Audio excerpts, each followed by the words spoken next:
Well, my name is Stefani. I'm a physician informaticist here at UT Southwestern.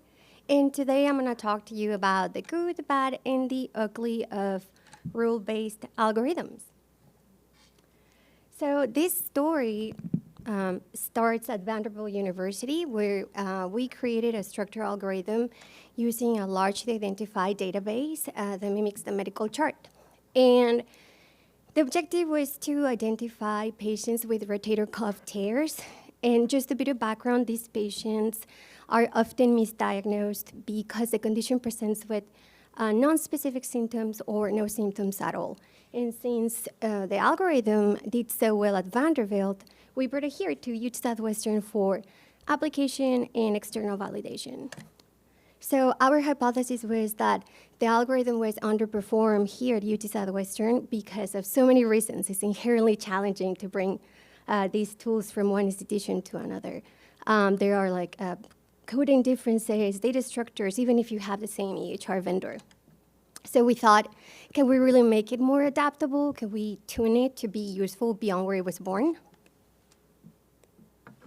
And this is what the algorithm looked like. We have a total of 70 codes, and you see that we have 3 pillars: frequency, temporality, and relationality.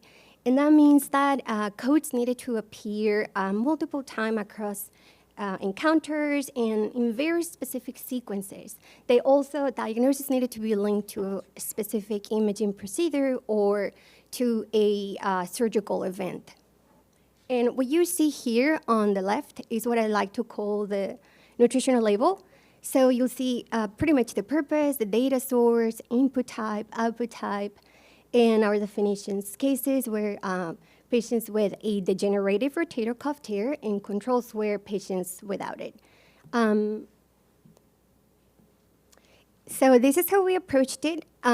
Pretty much we went to the chart and collected data from 492 patients, and we classified them as cases or controls. And these labels were assigned by physicians in clinic and then entered into RedCap by researchers. And this became our dataset gold standard or source of truth.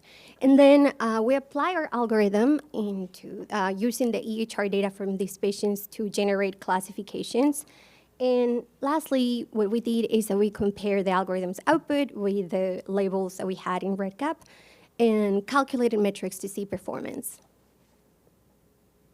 So this is what we found. We had 94 discrepancies, and if you see the majority were coming from conflicting diagnoses. What does that mean? That physicians had different medical opinions about the same patient. So for example, the radiologist would categorize them as a full or partial tear, but maybe the physiatrist will base that diagnosis on pain or symptoms. So who's right? The algorithm of them. Okay, we'll see that.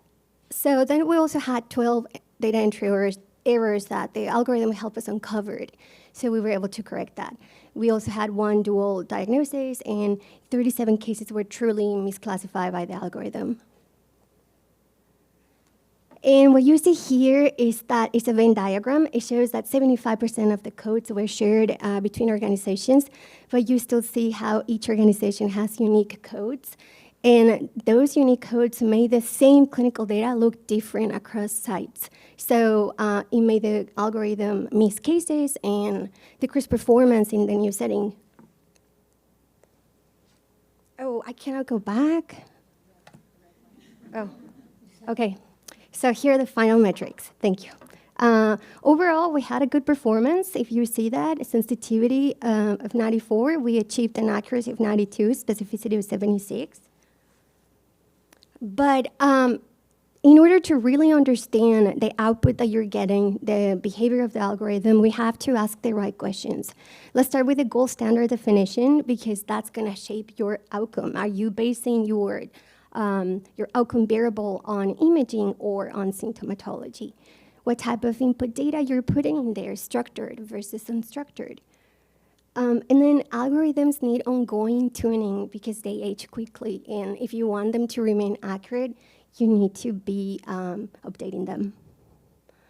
And the disciplinary lens is also important, right? The algorithm was favoring radiologists and their opinions because it was built around radiology impressions, not around physical examination. And interoperability. If we really want interoperability, we need full standardization of metadata. We also need adaptable models that can learn the local patterns, but still keep their core foundation.